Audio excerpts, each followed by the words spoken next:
नमस्कार बच्चों, आज हम पढ़ेंगे भारतीय विदेश नीति की विशेषताएं और विशेषताओं में, जैसा कि पिछले व्याख्यान में आपने पढ़ा। भारतीय विदेश नीति की एक विशेषता थी असंलग्नता, गुणनिरपेक्षता और पंचशील के सिद्धांत। इसी नीति के अंतर्गत आज हम पढ़ेंगे शांतिपूर्ण सहअस्तित्व। ये भारतीय विदेश नीति की एक महत्वपूर्ण विशेषता है इस जो वास्तविक अर्थों में पंचशील सिद्धांत से जुड़ी हुई है। जैसा कि आपको मैंने पिछले व्याख्यान में बताया कि पंचशील का सिद्धांत एक ऐसा सिद्धांत जिसमें सबके प्रति सद्भावना हो, और जैसा कि पूर्व में बताया मैंने, ये सिद्धांत कोई नया नहीं था।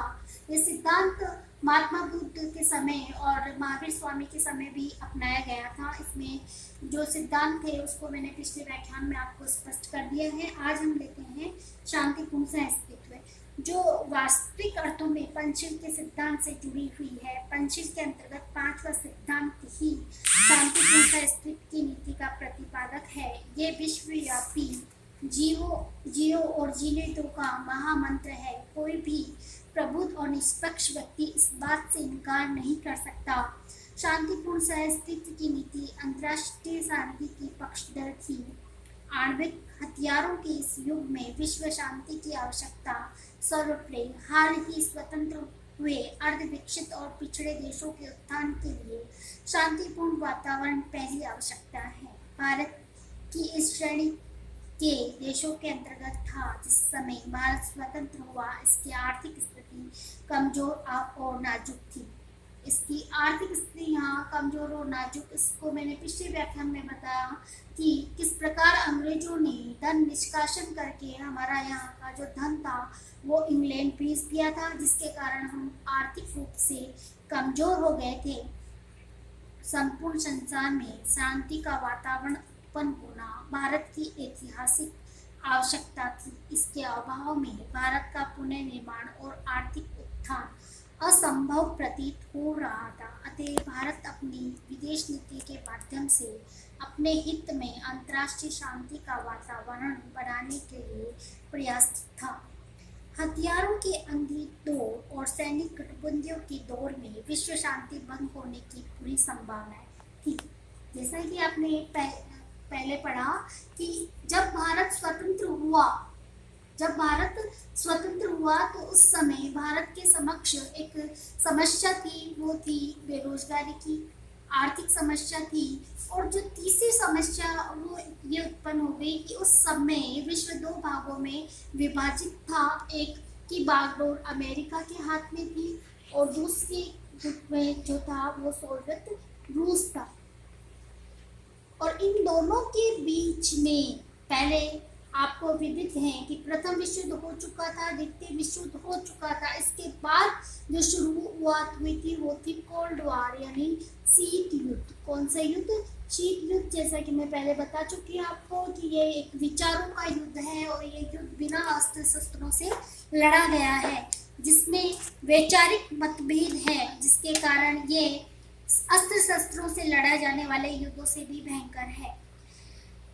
इस समय अंतर्विरोध तीव्र होकर विश्व को तृतीय विश्व युद्ध की ओर धकेलने के लिए तत्पर था। तृतीय विश्व युद्ध की संभावना के मध्य में जवाहरलाल नेहरू ने 12 जून 1952 को अपनी शांतिवादी नीति की घोषणा करते हुए कहा कि हमारी प्रथम नीति ये होनी चाहिए कि हम इतनी भयानक आपत्ति को घटित होने से रोकें।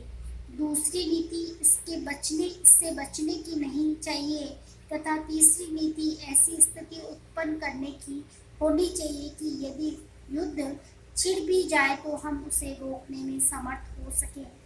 मैं ये चाहता हूँ कि एशिया में ऐसे राष्ट्रों का क्षेत्र अधिक व्यापक हो जो ये निश्चय कर सके चाहे कुछ भी हो वह युद्ध में शामिल नहीं होंगे। अन्य क्षेत्रों में होने वाले युद्ध क्षेत्र को सीमित करेंगे, अपने भूभाग की रक्षा करते हुए दूसरे के भूभाग को सुरक्षित बनाने का यत्न भी करेंगे। अतः स्वतंत्रता के पश्चात विश्व शांति के लिए भारतीय तत्परता इसकी विदेश नीति का अंग बन गई। भारतीय विदेश नीति का मूल मंत्र शांतिपूर्ण सहअस्तित्व की नीति बन गया। इस नीति में सैद्धांतिक व व्यवहारिक नीति भी अपनाई गई, जिसके अंतर्गत भारत किसी भी विश्व स्तरीय गुट में सम्मिलित नहीं हुआ। दोनों गुटों की ओर से इस हेतु अनेक प्रयास किए गए कि भारत उनके गुट में सम्मिलित हो जाए, किंतु भारत ने अटल रहकर अपनी गुट निरपेक्षता की नीति को नहीं छोड़ा। इसी नीति के अंतर्गत दूसरा गुट निरपेक्ष आंदोलन में इसी उद्देश्य की प्राप्ति हेतु भारत ने नेतृत्वकारी भूमिका निभाई। तीसरा, पंचशील का सिद्धांत शांतिपूर्ण सहअस्तित्व की नीति को सफल बनाने के लिए अपनाया गया। चौथा, द्वितीय विश्व युद्ध के बाद ऐसे अनेक अवसर आए जब तीसरा विश्व युद्ध आरंभ होने की संभावनाएं पैदा हो गई। ऐसे अवसरों पर भारत ने दो गुटों के मध्य व्याप्त तनाव को कम करने का प्रयास किया। भारत हथियारबंदी की होड़ से दूर रहा एवं विश्व स्तर पर निशस्त्रीकरण के प्रयासों में सक्रिय भूमिका निभाई। शांतिपूर्ण सहअस्तित्व की नीति भारतीय परंपरा के वसुधैव कुटुंबकम के दर्शन से प्रेरित थी। इसके अनुसार संपूर्ण पृथ्वी पर बसे देश और मानव एक ही कुटुंब के सदस्य माने गए, यानी समस्त विश्व है वो एक ही परिवार है। अहिंसा दर्शन भी इस नीति का प्रेरक तत्व रहा। दो विश्व युद्धों ने जो तबाही और विनाशकारी लीला मचाई उससे मानवता लज्जित हुई, अतः भविष्य में मानव को युद्ध की विभीषिका से बचाने के लिए भारतीय प्रयास सराहनीय है। 1974 में भारत ने परमाणु परीक्षण किया तथा बाद में भी ऐसे परीक्षण किए जो शांतिपूर्ण कार्य तथा विकास के उद्देश्य से किए गए।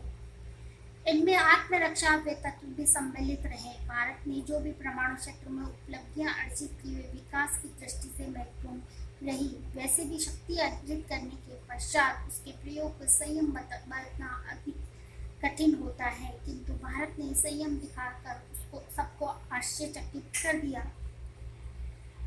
आज वर्तमान में भी ये स्थिति है कि भारत की जो नीति है वो यही रहती है कि चाहे कहीं विश्व में कहीं भी वैचारिक मतभेद रहे देशों के बीच, उसकी यही कोशिश रहती है कि इन वैचारिक मतभेदों को दूर किया जाए ताकि विश्व में शांति और सहिष्णुता की नीति कायम रहे।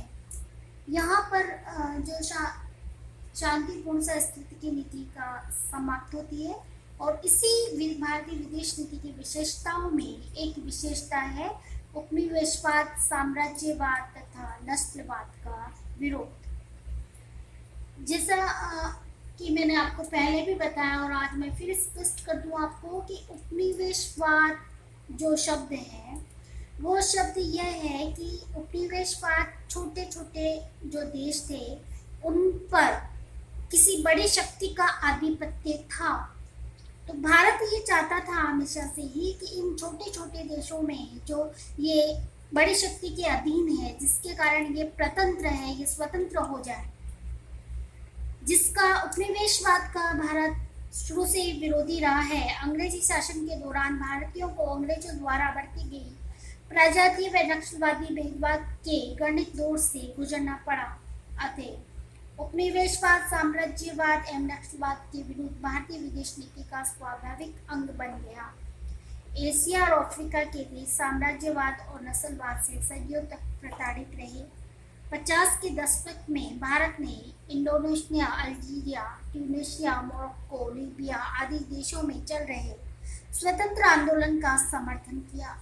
जहाँ जहाँ भी विदेशी सत्ता से मुक्ति प्राप्त करने के लिए राष्ट्रवादी आंदोलन चले, भारत ने उनका खुलकर समर्थन किया।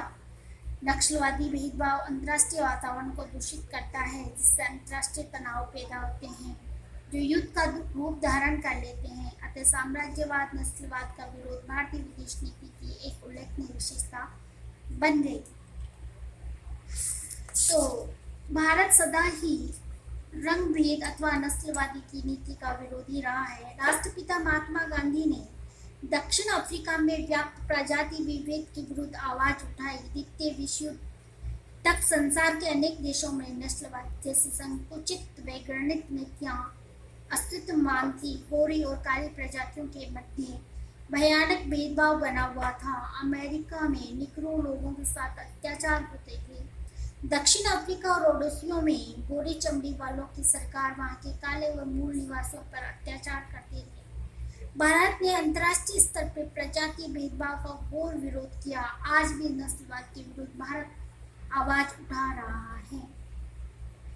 भारतीय ये जो विदेश नीति है या इसकी अन्य विशेषता है वो इस प्रकार है कि एशियाई देशों की एकता की वकालत करना, इसे अमली जामा पहनाना, विरोधी गुटों के मध्य मध्यस्थ की भूमिका निभाना, राष्ट्रों में राष्ट्रीयता के विभाजन का विरोध करना, नैतिकता आधारित विदेश नीति का अवलंबन करना, अंतर्राष्ट्रीय निशस्त्रीकरण का समर्थन करना, अंतर्राष्ट्रीय आतंकवाद का विरोध करना, संयुक्त राष्ट्र का भरपूर सहयोग व समर्थन करना, विश्व शांति को सुदृढ़ता प्रदान करने के लिए क्षेत्रीय शांति पे बल देना, इसे तो भारत के प्रयासों से दक्षिण एशियाई क्षेत्रीय सहयोग संगठन की स्थापना 1985 में की गई। यह यहाँ पर जो एक नंबर का प्रश्न बनता है कि दक्षिण एशियाई क्षेत्रीय संगठनों की स्थापना कब की गई, तो 1985 में की गई। यहाँ पर जो हम है इसका यहाँ पर जो है कि इसका पूरी भारतीय विदेश जो नीति है इसका पूरा निष्कर्ष यहाँ पर क्या निकल के आता है कि जो भारतीय विदेश नीति है इसके जो मूल सिद्धांत है वो एक दो लाइनों में मैं कहूँ तो इसका मूल जो सिद्धांत है या जो मूल निचोड़ है वो है शांतिपूर्ण सहअस्तित्व की नीति, जिसको अपना कर भारत विश्व में शांति का समर्थन रहा है। और वर्तमान समय में भी जहाँ जहाँ भी ऐसा हुआ है कि कोई देश किसी पर बिना वजह आक्रमण कर रहा है या उसको आधिपत्य करने की कोशिश कर रहा है, भारत उसके विरुद्ध हमेशा से आवाज उठाता रहा है और उठाता रहेगा। धन्यवाद।